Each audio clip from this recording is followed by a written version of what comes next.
গ্রীষ্মের দাবদাহে রীতিমতো পড়ছে বাংলা। বৃষ্টি হলেও গরমের তাপপ্রবাহ থেকে মুক্তি নেই মানুষের। আবহাওয়া দপ্তর সূত্রের খবর, দিনের সাথে সাথেই বাড়বে তাপমাত্রা। এই পরিস্থিতিতে প্রতিদিন রাস্তার মধ্যে কাজ করেন ট্রাফিক কর্মীরা। এবার তাদের কথা চিন্তা করে নতুন ভাবনা রানাঘাট জেলা ট্রাফিক পুলিশের। এদিন উপস্থিত ছিলেন রানাঘাট জেলা পুলিশের ট্রাফিক ডিএসপি সঞ্জয় কুমার এবং শান্তিপুর ট্রাফিক ওসি দীপক শিকদার সহ অন্যান্য পদাধিকারীরা।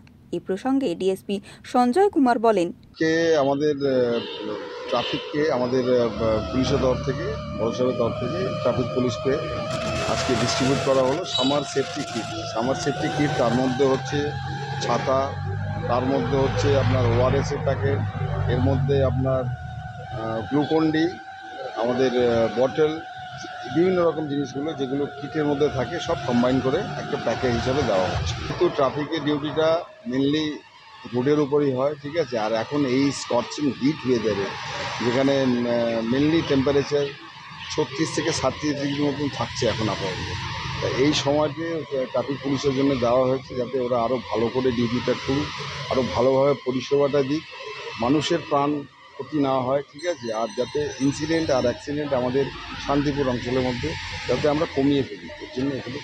এদিন ট্রাফিক কর্মীদের হাতে বড় ছাতা, জলের বোতল, ছোট রুমাল সহ একাধিক দ্রব্য ট্রাফিক কর্মীদের হাতে তুলে দেওয়া হয়। শান্তিপুর থানা এলাকার মোট 28 জন ট্রাফিক কর্মীকে এই দ্রব্য সামগ্রী বিতরণ করা হয়।